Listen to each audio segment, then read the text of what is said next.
Hi everyone, Merry Christmas. We are T-9 to the big day. And in the meantime, I'm sure you are just like me, hustling and bustling. I've even got my red pants on.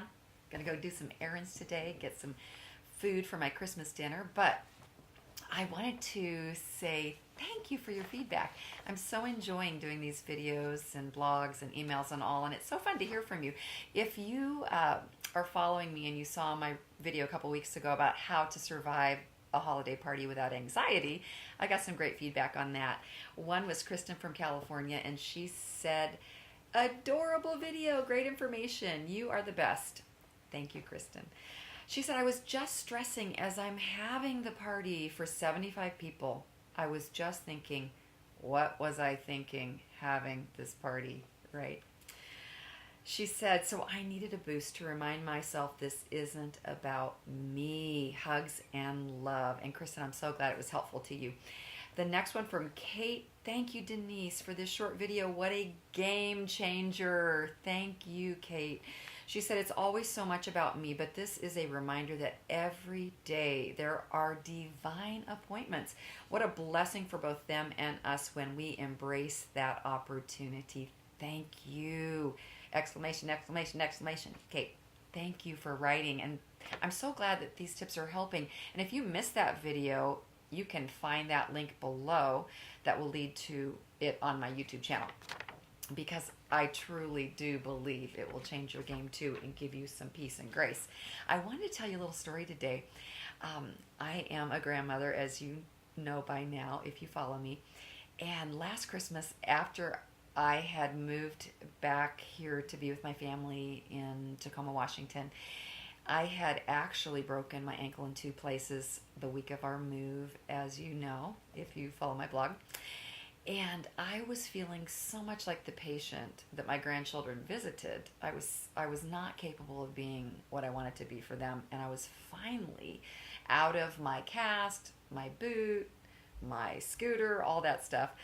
And I wanted to have a special time with them and overnight, and I wanted to do a craft, so I went to a craft store, and I came out with all sorts of fun supplies. $40 later, you know how that is. And these innocent looking clear glass bulbs and glue and glitter and, you know, all sorts of things that they sold me. And so my granddaughters arrive, and I'm so excited because this is going to be so memorable.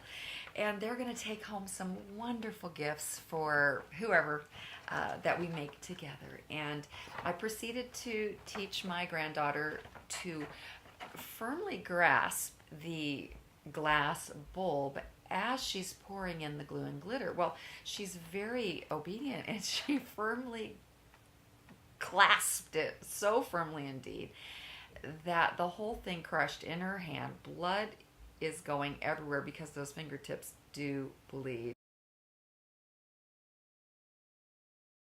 She's screaming, I want to go home. I want my mommy.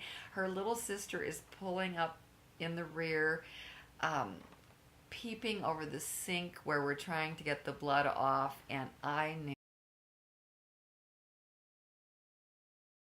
knew it was do or die for me. And this is, I decided, my mantra, I'm never a victim. Everything is figure-outable. I had to take charge of the emotionally charged atmosphere and remind her that everything was just fine, and if we need mommy, we're going to be just fine. We'll call mommy, but I think we can handle this. And just my decision to bring a command to that atmosphere, loving, gentle, but firm, in just downplaying the trauma and the drama, it all turned out okay.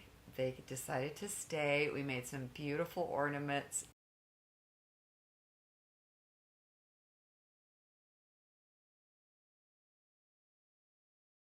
Very carefully. No more injuries.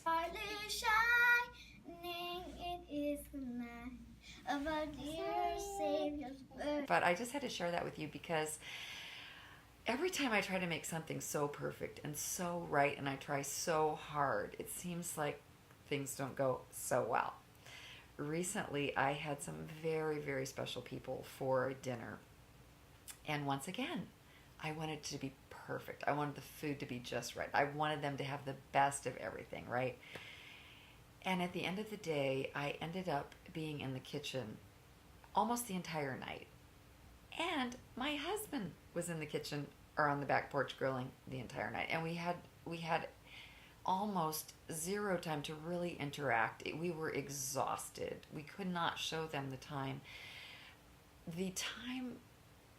of general conversation and getting into each other's lives and enjoying together the food that we had prepared. And so I just want to warn you, don't get too complicated. Don't try too hard. Don't make something that's going to demand that you're in the kitchen all night.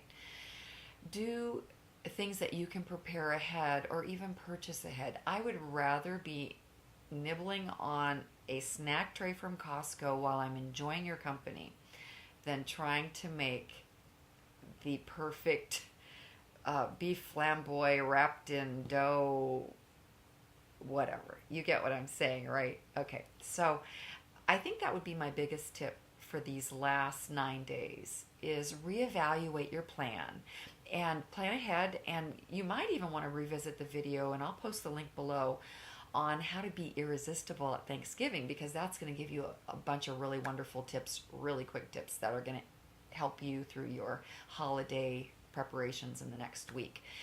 And I think as much as possible, keep it simple. Keep it simple. Yes, my food's going to be absolutely flipping delicious, but I'm going to start it about 2 or 3 days ahead. And it's going to be frozen or refrigerated until the day that I warm it up. And that way it allows me to get everything else done and peacefully serve that meal buffet style to my guests. I hope these tips are helping you, and I'd love to hear from you. DeniseMira.com. If you subscribe over the holiday season, I'm going to send you out 12 secrets to taking the angst out of your holiday family gathering that is applicable year-round and will be an immediate upgrade amongst your crew. God bless you. See you next time. Make it a great week until Christmas. Bye-bye now. Yeah. She had